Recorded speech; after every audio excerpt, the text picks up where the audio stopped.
Hello everyone, तो आज हम बात करने वाले हैं मेंडल के लॉ की। ठीक है, तो मेंडल ने क्या किया था भाई, मेंडल ने 3 लॉ दिए थे जो कि आपके 10th में आपको अच्छे से पढ़ने हैं।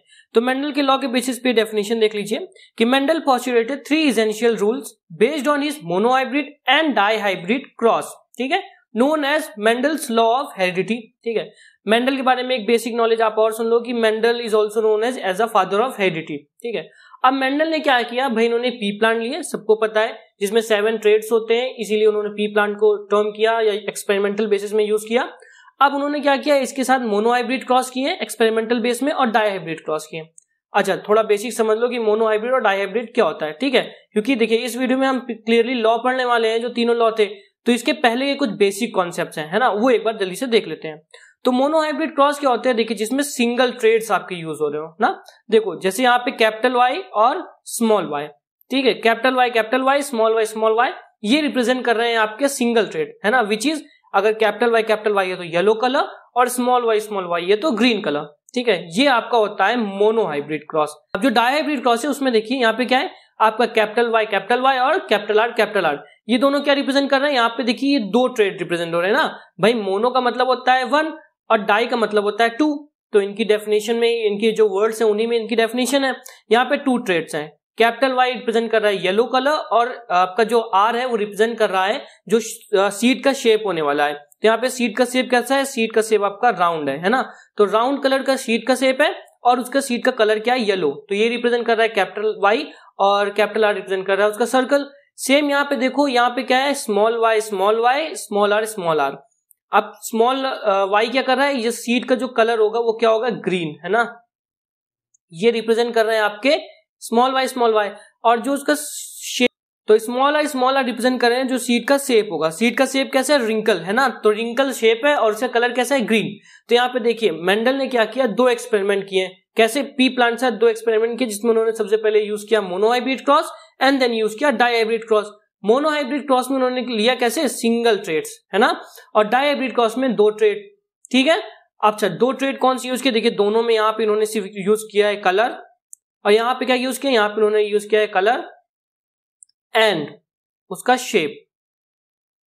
ये बात क्लियर हो गई कि मेंडल ने क्या किया, मोनोहाइब्रिड और डाइहाइब्रिड क्रॉस के बेसिस में रिएक्शंस कराई, अपने कुछ एक्सपेरिमेंट्स किए, जिनके बेसिस पे उन्होंने 3 लॉ दिए और हम इन्हीं 3 लॉ को आज भी पढ़ने वाले हैं। तो सबसे पहले लॉ क्या पढ़ेंगे हम, सबसे पहले हमें पता होना चाहिए लॉ ऑफ डोमिनेंस। ठीक है, सेकेंड लॉ ऑफ सेग्रीगेशन, इसे law of purity of gamete भी कहते हैं, और the last law is law of independent assortment. इन तीनों लॉ को अभी हम आगे अच्छे से डिटेल में पढ़ने वाले हैं। तो चलिए स्टार्ट करते हैं। तो हमारा पहला लॉ है लॉ ऑफ डोमिनेंस। देखिए लॉ ऑफ डोमिनेंस के बेसिस में सबसे पहले ये डेफिनेशन आप समझ लीजिए, when 2 homozygous individuals with 1 or more sets of contrasting character are crossed, the character are emerge in F1 hybrid, ठीक है, are dominant, ये वर्ड आपको अच्छे से क्लियर होगा अभी, dominant while the one that do not present in F1 generation और F1 hybrid are recessive। ठीक है, तो देखिए मेंडल ने क्या किया, 2 कैरेक्टर को डिटेल में एक्सप्लेन किया है। देखिए एक होता है आपका डोमिनेंट, एक होता है रेसेसिव। ओके, अब इन दोनों कैरेक्टर के बीच में देखिए जो डोमिनेंट क्या होता है, तो डोमिनेंट कैरेक्टर वो होता है जो नॉर्मली आपको दिखता है। मतलब देखिए 2 कैरेक्टर हुए, मान लीजिए मैं अगर इसी फ्लावर की बात करूं तो इसमें हम लेते हैं कैपिटल टी और एक लेते हैं स्मॉल टी। ठीक है, अब ये 2 ट्रेट हैं हमारे पास, क्या है, देखो कैपिटल टी आपका रिप्रेजेंट कर रहा है कि जो प्लांट है आपका वो होगा टॉल। ठीक है, स्मॉल टी क्या रिप्रेजेंट करेगा कि जो प्लांट है वो होगा आपका डॉफ। ठीक है, अब यहाँ पे क्या होगा, जो लेटर या जो ट्रेट कैपिटल लेटर में लिखा होगा वो डोमिनेंट शो करेगा या it will show it's dominance over the recessive character. मतलब जो स्मॉल लेटर से लिखा होगा वो रेसेसिव में आ जाएगा और जो कैपिटल लेटर में होगा वो डोमिनेंट शो करेगा। तो जैसे यहाँ पे अगर हम मान के चले इस डायग्राम के बेसिस पे, ये एनसीईआरटी का डायग्राम है, इट इज फिगर नंबर 9.4। तो यहाँ पे देखिए, यहाँ पे क्या है, देखिए ये पेरेंटल जनरेशन है ना। अब पेरेंटल जनरेशन में क्या हो रहा है, यहाँ पे 2 फ्लावर है, एक फ्लावर कैसा है जिसका कलर पर्पल है और एक फ्लावर है जिसका कलर व्हाइट है। तो हम इसको ले लेते हैं, मान लीजिए कैपिटल आर और स्मॉल आर। ठीक है, कैपिटल आर रिप्रेजेंट कर रहा है आपका पर्पल कलर और स्मॉल आर रिप्रेजेंट कर रहा है आपका व्हाइट कलर।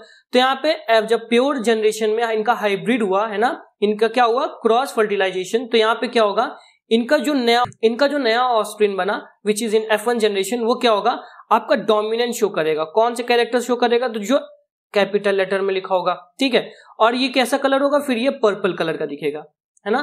तो ये होता है आपका क्या, लॉ ऑफ डोमिनेंस। इसका मतलब ऑल ओवर यही है कि जो कैरेक्टर या जो ट्रेट कैपिटल वर्ड में होगा, या जो भी दो ट्रेट होते हैं, उन दो ट्रेट में से एक ट्रेट क्या होगा, अपनी डोमिनेंस दिखाएगा, और एक ट्रेट क्या होगा, रेसेसिव होगा, मतलब ये छिप जाएगा।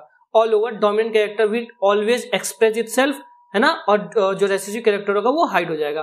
तो ये आपका लॉ ऑफ डोमिनेंस है। अब हम बात करते हैं नेक्स्ट लॉ की। नेक्स्ट लॉ है हमारा लॉ ऑफ सेग्रीगेशन और law of purity of gamete, ठीक है। देखिए इस लॉ में ही आपको एक्सप्लेन समझ में आ रहा है ना कि प्योरिटी ऑफ गैमेट, इसमें क्या होगा, N F1 hybrid is created when two contrasting factors are combined. When gametes are created, the two components of allic pair stay together without mixing and only one penetrate each gamete, ठीक है। अब यहाँ पे देखो definition समझो कि यहाँ पे क्या होता है कि F1 जनरेशन में क्या होगा, यहाँ पे दो कैरेक्टर गए थे ना, देखो एक गया था कैपिटल आर, ठीक है, एक गया था स्मॉल आर। मतलब कैपिटल आर क्या रिप्रेजेंट कर रहा था, पर्पल कलर, और स्मॉल आर रिप्रेजेंट कर रहा था व्हाइट कलर, है ना। तो यहाँ पे हुआ क्या, सिर्फ एक गैमेट शो हुआ ना, तो यहाँ पे क्या हुआ, कैपिटल आर और स्मॉल आर में से एक कैरेक्टर शो हुआ। बट ऐसा तो नहीं है ना कि यहाँ पे स्मॉल आर यहाँ पे एब्सेंट हो गया, या इसकी डेथ हो गई, या किसी भी तरह से ये कभी शो नहीं करेगा। ये शो करेगा, कब शो करेगा, ये F2 जनरेशन में, है ना। तो यहाँ पे क्या होता है कि प्योरिटी ऑफ गैमेट हमेशा बनी रहती है, ठीक है। अगर यहाँ पे कैपिटल आर है तो कैपिटल आर हमेशा अपने आप को पर्पल कलर ही शो करेगा। देखो दो कैरेक्टर जब आपस में कंबाइंड होते हैं, तो जो दो कैरेक्टर कंबाइंड होते हैं तो उनका जो मिक्सचर होता है ना, वो कभी मिक्स नहीं होता। मतलब कैपिटल आर और स्मॉल आर कंबाइंड हुए तो कैपिटल और स्मॉल आर ऐसा नहीं है कि पर्पल और व्हाइट कलर में कुछ नया कलर बन जाएगा, ऐसा नहीं होगा। जो कैपिटल आर है वो हमेशा पर्पल कलर शो करेगा, और जो स्मॉल आर है वो हमेशा व्हाइट कलर ही शो करेगा, ठीक है। ये इनकी होती है प्योरिटी ऑफ गैमेट। जो भी गैमेट होगा वो अपने आप को प्योर रखेगा हमेशा, और वही कलर या वही जो ट्रेट है वही ट्रेट हर जनरेशन में शो होगा, ठीक है। जैसे कि यहाँ पे देखिए, यहाँ पे व्हाइट शो है, तो आप लोग सोच रहे होंगे भाई इसने तो कैपिटल आर किया, इसने भी कैपिटल आर को शो किया, इसने भी कैपिटल आर को शो किया, तो फिर इस कैरेक्टर ने अपने आप को स्मॉल आर क्यों शो किया। तो देखिए आपने क्या बोला था, F1 जनरेशन में और F2 जनरेशन में क्या डिफरेंट होगा। देखिए अगर आपको क्रॉस याद हो मोनो हाइब्रिड का, तो capital R small R, we will cross it like this, है ना। अब यहाँ पे कैपिटल आर स्मॉल आर, ये हो गया आपका मेल और ये हो गया आपका फीमेल, ठीक है। अब यहाँ पे क्या होगा, देखिए कैपिटल आर, यहाँ पे होगा आपका कैपिटल आर स्मॉल आर, यहाँ पे होगा कैपिटल आर स्मॉल आर, और यहाँ पे क्या होगा स्मॉल आर और स्मॉल आर, है ना। तो ये स्मॉल आर क्या है भाई, ये तो व्हाइट कलर थे ना। तो यहाँ पे जब दो रेसेसिव कैरेक्टर हो जाते हैं तो ये अपनी डोमिनेंस शो करते हैं, एक एक्सेप्शन है, आपको पता होना चाहिए। तो लॉ ऑफ सेग्रीगेशन क्या कहता है, तो लॉ ऑफ सेग्रीगेशन कहता है कि जो गैमेट है वो अपने आप को प्योर रखेंगे, अपने आप को इंडिविजुअल रखेंगे, है ना। डजंट मैटर कि उसमें एक और रेसेसिव कैरेक्टर प्रेजेंट है या एक और उनका ट्रेट प्रेजेंट है, वहां पे जो भी ट्रेट है वो अपने ट्रेट को हमेशा अपने आप को ही शो करेंगे। This is also called as purity of gamete. Now we will talk about law of independent assortment. When two or more pairs of character are inherited at the same time, the factor or gene of one pair short out independently of the other pair। देखिए यहाँ पे क्या हुआ, देखिए यहाँ पे क्या character लिए, एक बार ध्यान से देखिए, कैपिटल वाई है ना, ये आपका डाई हाइब्रिड क्रॉस है, कैपिटल वाई और कैपिटल वाई, कैपिटल आर और कैपिटल आर, ठीक है। इन दोनों में क्या होगा, देखिए अगर यहाँ पे ये क्रॉस करते हैं इसके साथ, which is small Y and small R, तो क्या चांसेस है, देखिए प्रोबेबिलिटी के बेसिस पे देखें तो जैसे कि मान लीजिए इसको लें, तो यहाँ पे क्या है, capital Y, small Y, capital R और कैपिटल आर। अगर यहाँ पे देखें तो देखिए ये कैपिटल वाई है, इसके साथ का जो पेयर था, है ना, क्या पेयर था, कैपिटल वाई वाला पेयर, ये मिसिंग है ना, यहाँ पे नहीं है। बट इसके एब्सेंस के बाद भी ये पूरी तरह से इंडिपेंडेंट होता है अपने कैरेक्टर को शो करने के लिए। इसका कैरेक्टर क्या था, यहाँ पे था येलो, है ना, तो यहाँ पे क्या शो होगा, येलो कलर। क्यों शो होगा ऐसा, देखिए लॉ ऑफ इंडिपेंडेंस में हमें क्या पढ़ा था कि जो कैपिटल लेटर से वर्ड लिखा होगा वो हमेशा अपनी डोमिनेंस शो करेगा ओवर दी रेसेसिव कैरेक्टर, और रेसेसिव कैरेक्टर हमेशा किसमें होगा, स्मॉल लेटर में। तो यहाँ पे यही होगा कि जो भी कैपिटल लेटर में वर्ड होगा वो अपने आप को शो करने के लिए टोटली इंडिपेंडेंट होगा, भले ही उसके साथ का जो पेयर था, है ना, वो वहां पे प्रेजेंट ना हो। अब यहाँ पे देखिए कैरेक्टर की बात करें तो जैसे कि हम इसकी बात करते हैं, यहाँ पे लिख देता हूं capital Y, small Y, capital R and small R, ठीक है। कैपिटल आर रिप्रेजेंट कर रहा है yellow colour, small R represent कर रहा है ग्रीन कलर। कैपिटल आर यहाँ पे रिप्रेजेंट कर रहा है राउंड शेप और स्मॉल आर रिप्रेजेंट कर रहा है रिंकल शेप। बट यहाँ पे क्या कैपिटल वाई के साथ कैपिटल वाई का पेयर है, नहीं। कि यहाँ पे कैपिटल आर के साथ कैपिटल आर का पेयर है, नहीं।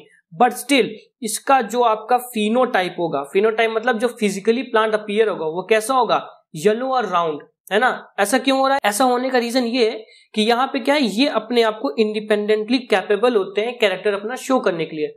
मतलब जो कैपिटल लेटर में लिखे होंगे वो अपने आप को कैरेक्टर शो करेंगे और जो स्मॉल लेटर में होंगे they will work as a recessive, है ना। तो इनके लिए यहाँ पे क्या है कि जो भी यहाँ पे ट्रेड्स होंगे वो अपने आप के लिए इंडिपेंडेंट होते हैं अपने ट्रेड्स को, अपने जो जीनोटाइप है उनको शो करने के लिए। तो ये थे आपके मेंडल के ऑल 3 लॉ। अगर आपको कोई डाउट है आप प्लीज उसे कमेंट सेक्शन में ड्रॉप कर, और अगर आप चाहते हैं कि मैं कोई नया टॉपिक इंट्रोड्यूस करूं related to class 10th board तो प्लीज उसे भी कमेंट बॉक्स में ड्रॉप कर दे, तो मैं आपको वो टॉपिक भी एक्सप्लेन कर दूंगा।